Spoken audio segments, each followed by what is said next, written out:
Hi guys, and welcome to episode 20 of the Reprogram Your Mind podcast. Can't believe we're already at episode 20. Just a massive thank you from me. Thanks for being here.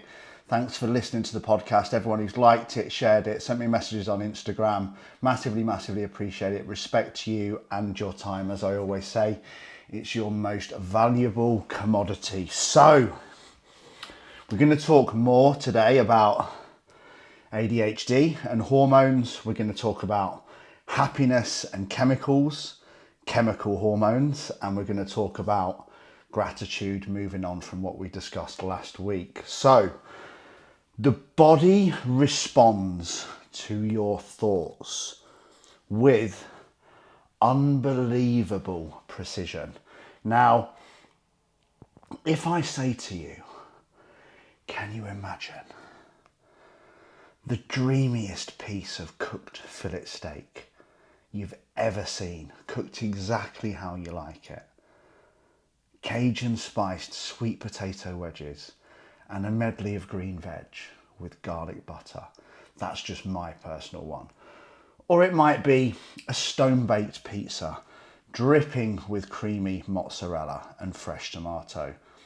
Or maybe a warm chocolate brownie with vanilla ice cream. Whatever it is, whatever your most favourite food in the world is, imagine it now. Think about it deeply. You would literally begin to salivate. Just like sometimes if you think of a future event, a person, or even a crush, you can get extremely excited. It's why people say, oh my God, I just thought about that person and I went weak at the knees. Or you can be aroused from looking at a picture of someone. Let's not go too deep into that one, hey? But that feeling is triggered by a thought. Arousal is very often triggered by a thought. As I said, we can salivate at the mouth just by thinking about a certain food. And the same thing also happens with negative emotions. Why do you think people get so angry? They get so angry watching the news. They get angry in cars. They get angry on social media and spend hours ranting utter rubbish to people they don't even know. Why? Triggered by thoughts. And it's always triggered around a situation that they probably don't even have hard evidence is real. How crazy is that? You don't really know what's going on in the news is real. It's what's being shown to you by the media. You don't really know that all the things that you perceive about other people are real. Many people are just showing their highlights reels, especially on social media, or ranting about things that aren't even true. Now, those examples demonstrate the direct link between thoughts and physiology, a sight and arousal, thinking of food and salivating at the mouth. Now, if the thought of one imagined image of a meal or a person can produce a measurable change in your body and your mood, imagine what the thousands and thousands and thousands of thoughts that you're having every single day are doing.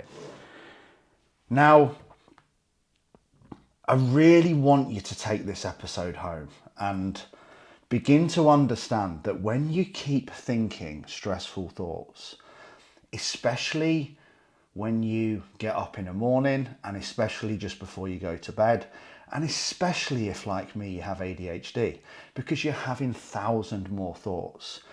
Stressful thoughts produce cortisol and adrenaline, and this reinforces the thoughts within the body with the hormones that lead to the emotions. Your body produces cortisol and adrenaline, and this reinforces the thoughts with the hormones. So you have the thoughts, and then the hormones reinforce it. So cortisol and adrenaline will reinforce the thought that you are having. So if you were afraid, for example, if you think a scary thought or a thought of survival, then we're going to release adrenaline. Stress and worry is more cortisol. This is again why it's so important before bed. Cortisol and sleep do not mix. Cortisol and fat loss very often do not mix. Now, let's then flip it. So when you think thoughts of gratitude and happiness, your body releases 3 other hormones: dopamine, serotonin, and oxytocin. These are the happiness and the love chemicals, and you can produce them on demand. This is why you can almost start to have fun with this now, and it's so powerful. But over time, all of the chemicals that your body is releasing based on the thoughts that you are having, that are coming from the inputs that you were putting in, the programming and the commands, this will dictate and shape the baseline of where you operate from energetically. So if you are constantly thinking depressed, stressful thoughts, you're constantly going to be releasing cortisol. If you're constantly thinking happy thoughts, you're constantly going to be releasing serotonin and dopamine. If you're constantly giving love to everyone, it's going to be oxytocin. Now, listen to this, because it's such a cool phrase that I wrote down. Your thoughts are commands issued to the body, and the body obeys them with emotion. So your thought is the command, and then it's issued to the body, and the body responds with a feeling or an emotion. We've spoken about this on previous podcasts. Thinking center, thoughts; feeling center, emotion.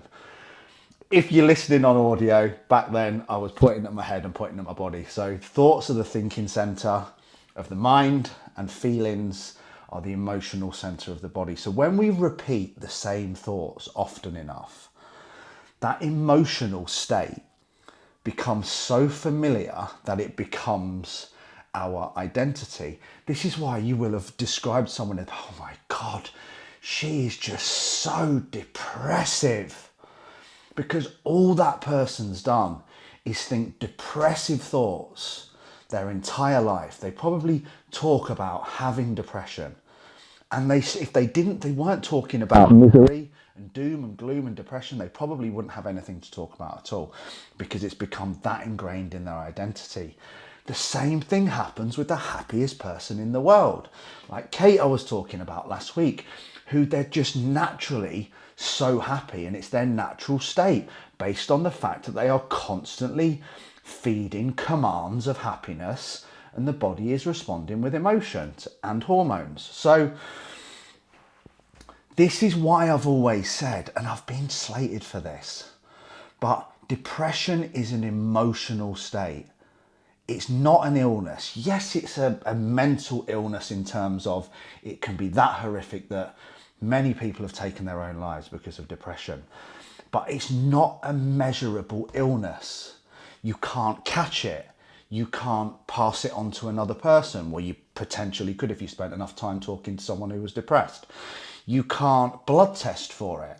You can't catch it, as I said. So in terms of what depression and happiness are, they're both energetic states that come from thoughts and the hormones that are being produced around them.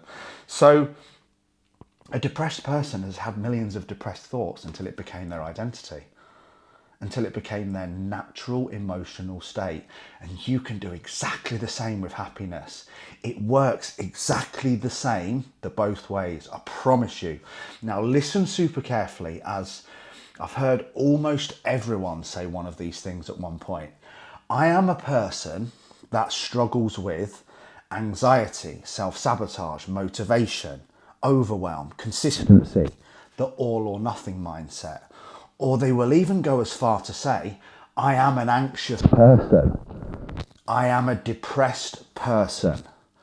I am not a confident person. So here's what I want you to know. Crap, all of it. You're not. You are not your thoughts, and your thoughts are not reality. You are not your thoughts, and reality is not your thoughts. Does that make sense? So these are not permanent traits. They're thoughts and commands that create a response. They are emotional states, and all emotional states can be changed with the correct output, or the correct input, should I say. Now, what happens is that these patterns of thought are solidified by repetition, much like repping muscles, like I said last week. As I've always said, repetition is the master of all skill, and it works both ways. So when you change your thoughts and your thinking, you change how you feel.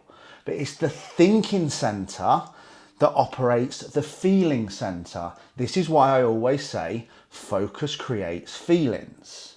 This is why completing my planner is so important to me every day.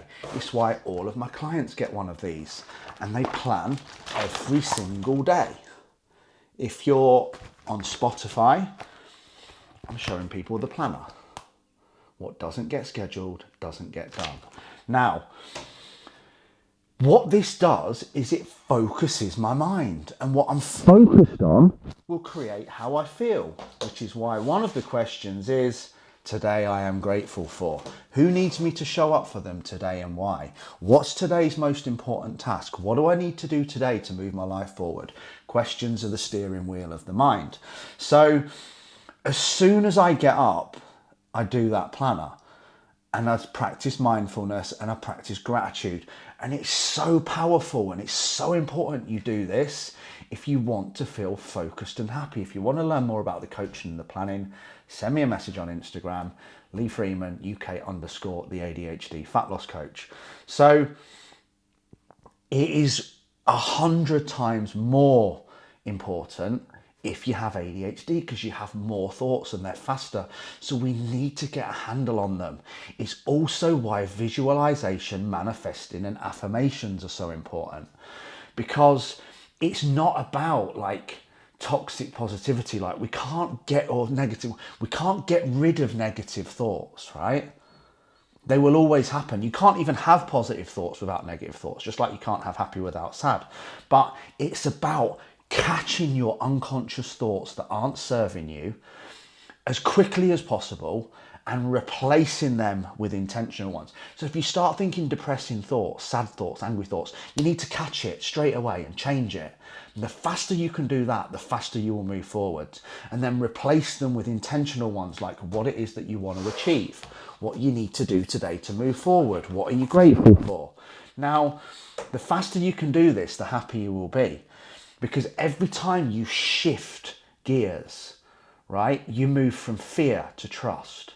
You move from sad to happy. You can move from fear to courage, from anxious to confident, from hate to love, from anger to calm, and from lack to abundance. Now, each time you do this, you are literally changing the physiology of your body. You are changing the chemistry.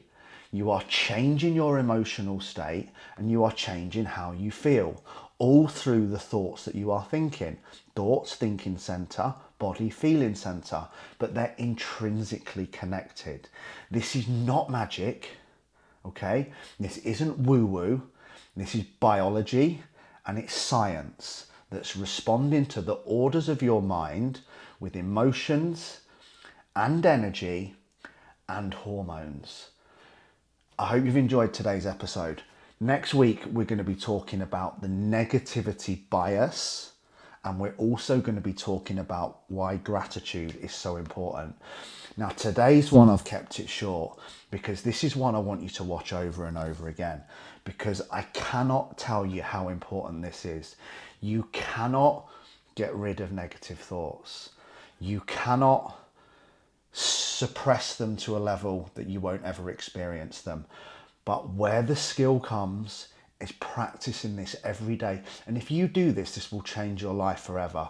Whenever you think a negative, angry, judgmental, self-loathing, anxious thought, catch it and change it to a positive thought with intention.